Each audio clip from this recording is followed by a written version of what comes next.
Let's discuss this now with Rory Steyn, security expert and founder of NSA Global Security Consultants. Rory, thank you so much for your time. So 45 awaiting trial prisoners in a truck, just 2 police officers transporting them to court, stopped by a bakkie with at least 5 armed men. What are the red flags and the concerns you have about how this happened? Good evening, Sally, and good evening to everyone watching. I think I know where you're going with the question. 2 police officers escorting 41 awaiting trial prisoners to court sounds like there is a bit of a mismatch there. But the reality is, Sally, even going back to my days as a cop in the 1980s, that is standard practice, because you don't expect policemen taking prisoners to court to be run off the road by AK-47 wielding criminals. So if we are saying as a society that we need to protect our cops that are doing what is a pretty mundane or run-of-the-mill police function, then I think we've got a bigger problem than what we think, because it will be hugely resource intensive to, for example, go and withdraw police officers doing crime prevention or pull a flying squad vehicle off the road just to do an escort of prisoners. Sure. Where until this morning we'd never seen anything. Yeah. So my next question is, what are the rules around transporting prisoners and who knows about it? Because the next question is, could it have been an inside job? And when I say that, could the information have come from a prisoner who might have known they were going to court and known the route to court?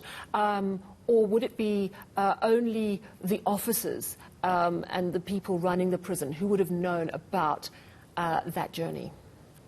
No, sadly, it would be pretty widely known. So it wouldn't only be those police officers. It's not an operation that is kind of conducted under some kind of a cloak of secrecy. So to answer your question, yes, other awaiting trial prisoners who would have access to a cell phone, and there are many ways for prisoners to have access to a cell phone. It doesn't have to be their own. It could be that of a warden that they make some other arrangement with to use.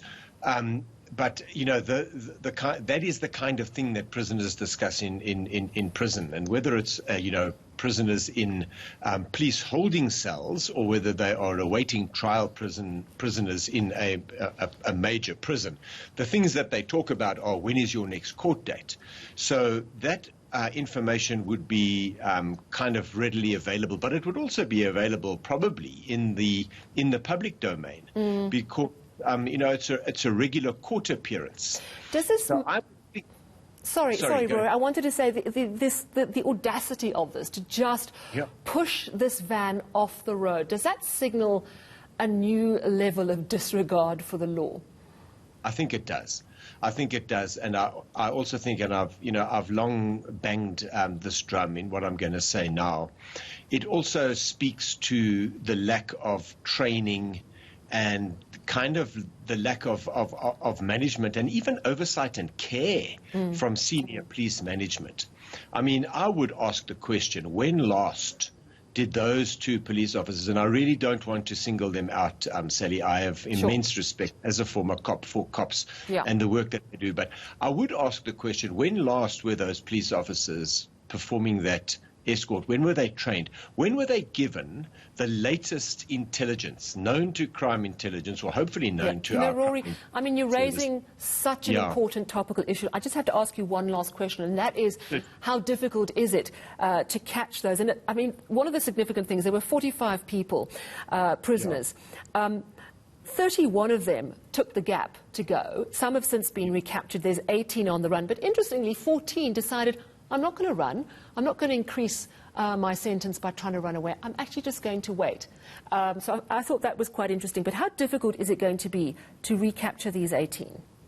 It's going to be pretty difficult, because clearly, for whatever reason or motivation, those 22, I think it was, that have been recaptured had, or in handing themselves over, it might well be leniency in sentence.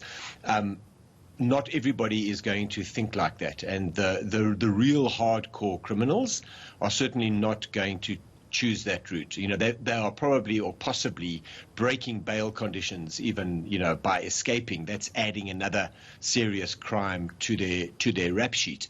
So I think it's going to take now. It's again resources that have got to be pulled off other priorities, other cases, and we all know how overworked and overloaded our detectives are. Now they've got to go and rearrest people that they'd already arrested.